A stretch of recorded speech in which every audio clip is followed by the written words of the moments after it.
Did you have the post-Easter blues this week? I don't know if it's due to the mass amount of sugar we intake, or because we have to go back to work after a long weekend, or because it's somehow went from snow shoveling to mowing grass in a 12-hour stretch. But something causes the post-Easter blues. Did you know that those blues are even worse for pastors? Believe it or not, many pastors actually contemplate quitting after Easter, which seems so strange. I mean, like, Easter's a pretty big day. Why would you quit after that? Well, exactly for that reason. I mean, on Easter, smiles are a little brighter, songs are a little louder, joy is a little larger, church is a little bit more crowded. It's a great service that leaves you leaving in a spiritual high, but then Monday comes around, and you know that by the time the following Sunday rolls around, everything's going to be back to normal.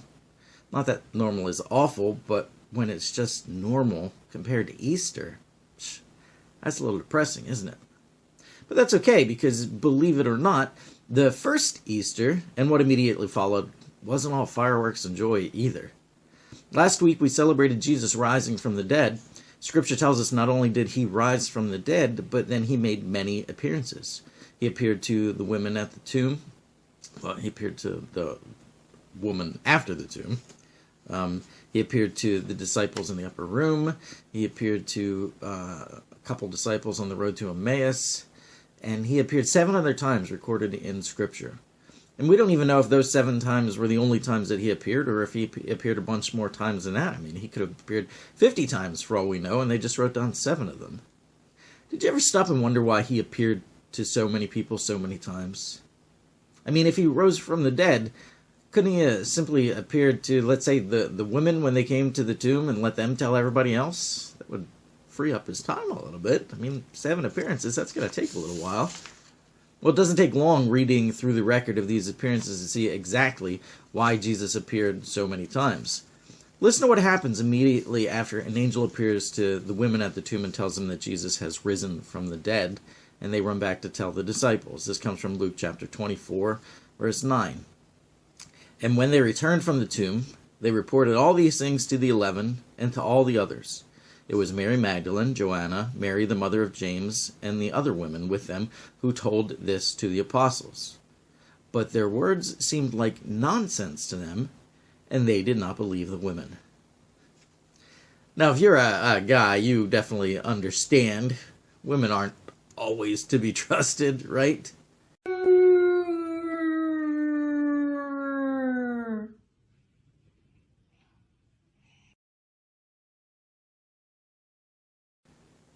Yeah, I mean, even babies catch on quickly with this one. On that same morning, Jesus appears to Mary Magdalene, and she immediately told the disciples, and can you guess what happened? Mark chapter 16, verse 10. She went and told those who had been with him and who were mourning and weeping. When they heard that Jesus was alive and that she had seen him, they did not believe.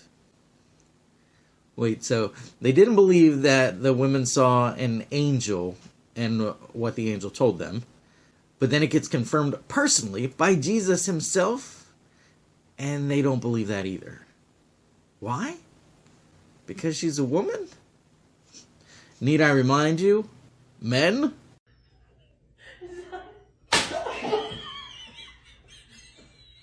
Oh.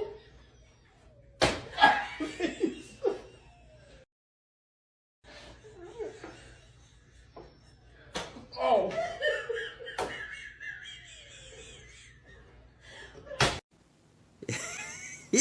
Yeah, I mean, men. I think we know for a fact that men aren't always the sharpest tool in the shed. So, was it really a man/woman kind of thing? No, it wasn't. I mean, if you look in John 20, Jesus appears to the disciples, but Thomas isn't there. And I think that you know what happens when they tell him. John 20:24. Now Thomas, also known as Didymus, was one of the 12. He was not with the disciples when Jesus came, so the other disciples told him, "We have seen the Lord." But he said to them, "Unless I see the nail marks in his hands, and put my fingers where the nails were, and put my hand into his side, I will not believe." So he gets the nickname Doubting Thomas. Which I don't think is fair, since all the disciples doubted the truth that Jesus rose from the dead. I mean, all of them. Every single one of them. And Thomas catches a bad rap, though, because why? Well, the other disciples didn't believe the women. But they're women, right? But Thomas, he didn't believe the men. Doubting Thomas.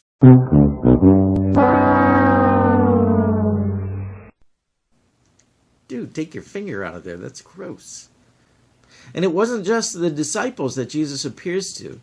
Paul says in 1 Corinthians 15:6, after that, he appeared to more than 500 of the brothers and sisters at the same time, most of whom are still living, though some have fallen asleep. You see, Jesus appears to a huge gathering of Christians all at once, so they could all personally see him. Well, why did they do that? To eliminate all doubt that he had really and truly risen from the dead. Because that's a big truth to believe. And to be honest, people had doubts. Have you ever had doubts? Have you ever had questions regarding your faith? Have you ever experienced things that kind of stretched your faith to the limit, if not the breaking point? Of course you have. I'd be lying if I told you that in my life, I never had any doubts at all spiritually, that no doubts have ever crossed my mind. We've all been there. We've all experienced it. Maybe you're experiencing it right now. Sometimes it's caused by external things, which make us question. And sometimes it's just, well, it's kind of like an internal knot in our stomach that wells up. Is God really who he says he is? Is heaven really waiting for us? Does God really love me? Does God really have a plan for my life? Tell me that none of those things have ever crossed your mind, and I'll show you a mind that looks like this.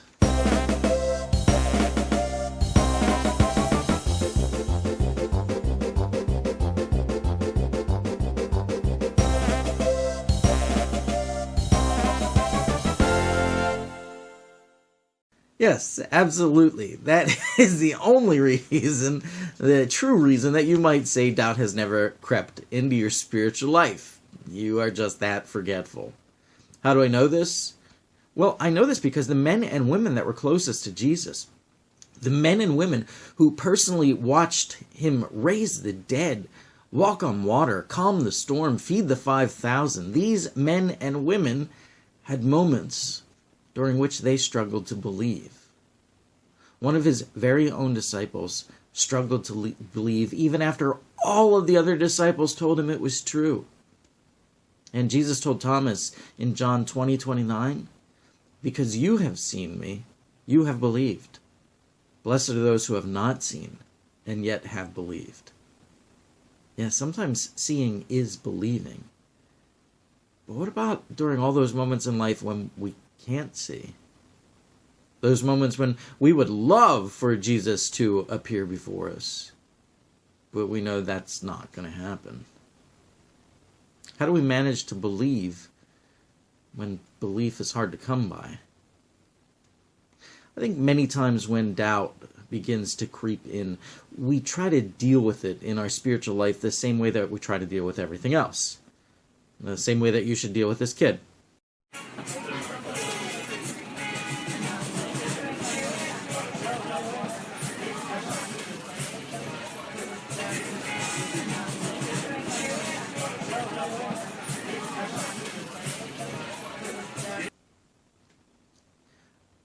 Don't make eye contact and ignore the problem and hope it goes away. Yeah, that's what we do with pretty much everything. But is that really how we're supposed to deal with problems in our lives? It's not surprising when we try to deal with our spiritual doubts the same way, is it? And I think one of the reasons that we want to kind of ignore it and hope it goes away is because our other natural response is to become angry and disappointed in ourselves. We think, how dare you do this, or how dare you do that, or how weak am I for not having faith, or what's wrong with me, because I know I'm the only one who struggles with this. But you're not the only one who battles doubt. Not even close. Christ's own followers battled it.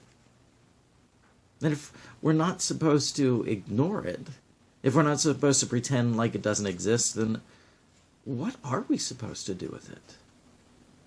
You know, there's a story found in the book of Mark during which a father brings his possessed son to the disciples to cast a demon out. And they couldn't do it. They failed. And Jesus shows up on the scene, and the boy's father is now doubting that anybody will be able to help. Listen to the exchange. This comes from Mark 19:21 through 26. Jesus asked the boy's father, "How long has he been like this?" "From childhood," he answered. "It has often thrown him in a fire or water to kill him. But if you can do anything, take pity on us and help us." Did you hear the doubt that had crept in? If you can do anything. And Jesus heard it. That's why he replies in verse 23, "If you can," Jesus said, "everything is possible for one who believes." You see, this situation was turning out differently than the father had imagined it in his mind. And now the failure of the disciples to heal his son has allowed doubt to creep in. Doubt that Jesus really is who he says he is. Doubt that Jesus can really do what he says he can. And at this moment, Father had to make one of two choices. First choice was to allow this doubt to cause him to turn his back on Jesus and walk away. To give up that God had a plan for his life and his future. That was the first option. But the second option was, instead of turning away from Jesus, to turn towards Jesus to help with this doubt. And luckily for his son's sake, the father chooses the second option. And instead of turning his back on Jesus and walking away, instead of pretending that his doubt wasn't real, instead of ignoring it and hoping that it goes away, he turns to Jesus for help. Verse 24, immediately the boy's father exclaimed, I do believe. Help me to overcome my unbelief. You see, he said, I'm struggling with doubt. Jesus, help me to work through this, please. And when doubt enters your life, that really is the greatest and most intelligent thing that you can do. When you doubt, turn towards God. So many times we allow the shame from our doubt to separate us from God. We say, I'm going to go off here on my own and deal with this doubt. I'll be back when I get it all done and worked out. And we don't even realize just how backwards this is. I'm struggling with doubt in my spiritual life, so I'm going to walk away from the one person who has spiritual answers and try to figure it out on my own. It's like having heart problems and choosing not to go to the heart doctor until we first get figured out what's wrong with our heart, so then we can come back and tell him. That doesn't make sense. Folks, during those moments when we are battling doubt, spiritual doubt, those are the moments more than ever that we need to draw near to God. Those are the moments that we should be openly and honestly sharing with him about our struggle. Those are the moments that we need desperately to feel his presence in worship. Those are the moments that we need to connect with him and other believers in church. Those are the moments that we need his answers over our own. Doubt should turn us towards God, not away from him. You see, when the father admitted his doubt and turned towards Jesus, you can guess what happened, can't you? Even in the midst of this man's doubt, Jesus was able to use the faith that was still there to heal this man's son. And as a result, this man's faith was restored. I don't know if doubt is something that you have battled in the past or are battling right now at this very moment. But what I do know is that it is absolutely nothing to be ashamed of. Jesus' closest followers found themselves in that same exact boat. And I also know that the way through spiritual doubt is not denial, is not pushing away, is not turning your back on God. The real answer is drawing near. And when you let him, God can take that little bit of faith and multiply it into even greater faith than it was before. but only if you are wise enough to turn towards him instead of away. Thanks for watching. Thanks for listening. Hope to see you soon. God bless.